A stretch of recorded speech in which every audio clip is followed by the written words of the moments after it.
Hello and welcome to Our Place in Sicily. Today we're going to talk about tiles in the guest house, so let's check them out.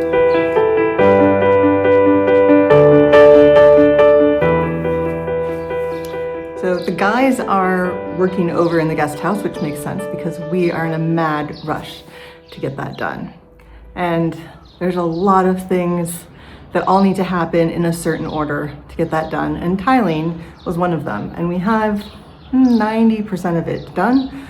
We're waiting for some extra tiles, and then we have to put some in the little laundry room closet. This tile still needs to go in here. This is our laundry closet. We decided not to have the engineered hardwood underneath the plumbing, but that'll come next. But that's not a big rush. There are other things more important, and we can pop those in any time in the next couple weeks. So we had to work on basically tiling the two bathrooms, and since they're down there working, I'm sitting on the edge of my bathtub in the main house, my future bathtub. It will be definitely fancier than these bricks, and it'll be all tiled inside.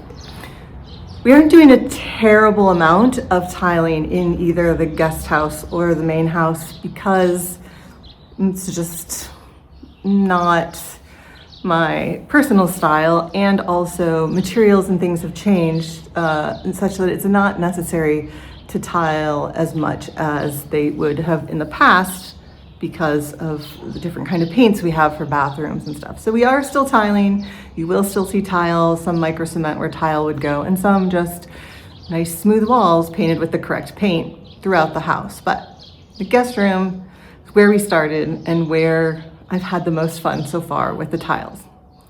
I hope that continues and we have fun with the rest of the tiles as well. But in basically the ensuite bath for the bedroom, we decided to go with a company called Romano. We've talked about this before. We went and had these made in the same exact method as they used to do in the past. So there are a bunch of antique tiles that are sitting in our backyard that we've pulled out to finish the floors and we'll be putting back in.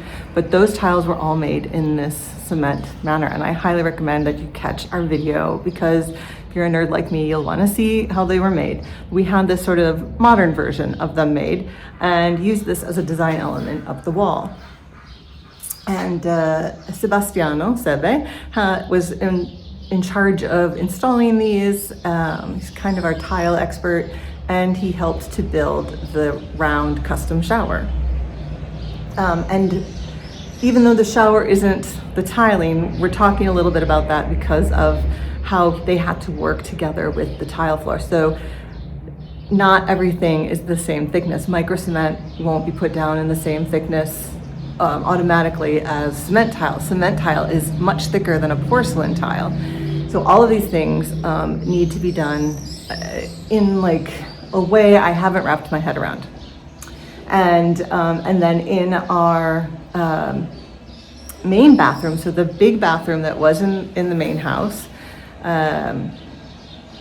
we had a little issue because we first bought these tiles, the lava stone tiles for the shower, and the really beautiful, what they call a star and cross pattern. We bought those. You had to buy them by the piece. They weren't cheap. I fell in love with them before I found out what the price was. One of the things not to do. But we had that bathroom planned for another part of the house. But then when we decided to do all the restructuring of the walls and put all this rebar mesh up, we had to take down a bunch of the walls, and then we decided to really lay it out in the best possible way rather than making do, which was an okay option, but now it didn't make sense to put them back up where they were. We wanted to do it with purpose.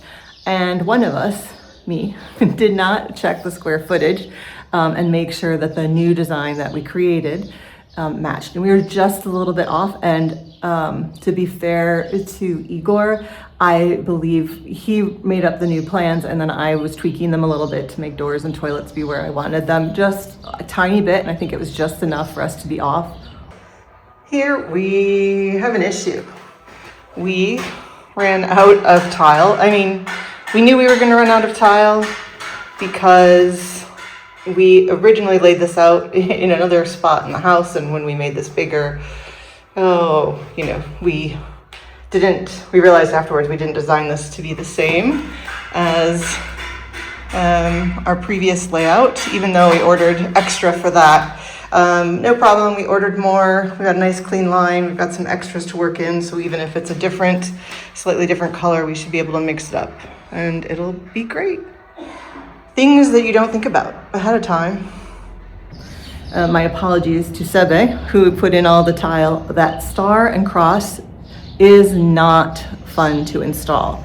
It had its own level of difficulty because if you had to cut across the X, you had to cut across 2 legs and keep them even. You couldn't draw a line across. It is just a lot of little pieces, all the little star pieces, the top tips getting cut off when you would come to an etch.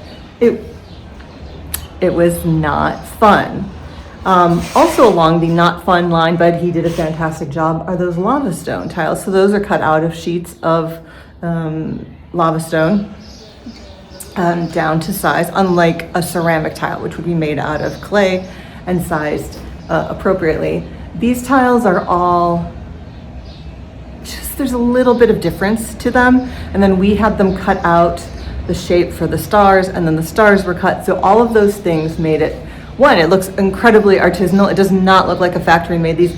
They are off by like a millimeter, but that makes it more challenging. You really have to be thoughtful about putting them in. It doesn't look like there was any trouble with it at all, the way it looks now, but I know, having talked to Sebe as he worked his way up the wall, that it was a struggle to make it look straight and keep all the lines and fit all the stars and do all that part. Ultimately, I think it looks absolutely fantastic, and I am super, super thrilled with it.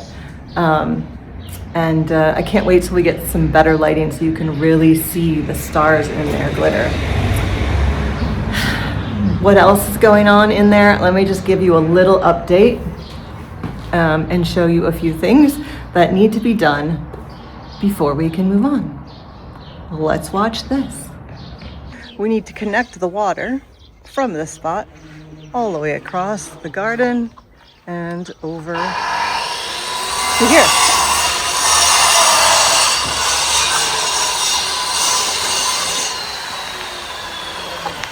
We need to finish building this part that's going to hold the AC and the water boiler.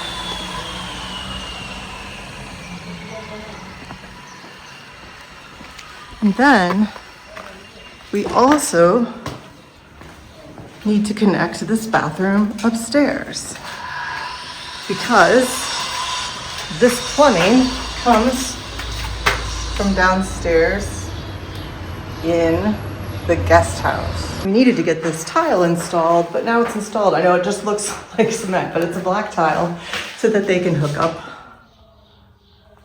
the electric and the solar panels. And this needed to get done so the electric could be hooked up so that the solar panels could be put on. And this is the plumbing from below the upstairs bathroom, because then we need to put the gypsum on the ceiling, but it can't go in until we test this water. And once the gypsum's on the ceiling, then we could have the painters come. When the painters come, then the electrician can put these on, and the plumber can install the finished plumbing. And then the floors can go in. And then the cabinets can go in. So the vanity will go in here, and the kitchen cabinet will go in here. But first, it really all needs to start with this plumbing, and the plumbing fixtures aren't going to be here for another maybe week and a half. So the waiting is killing me. So from the inside of my future shower, until next time, ciao ciao, back to work.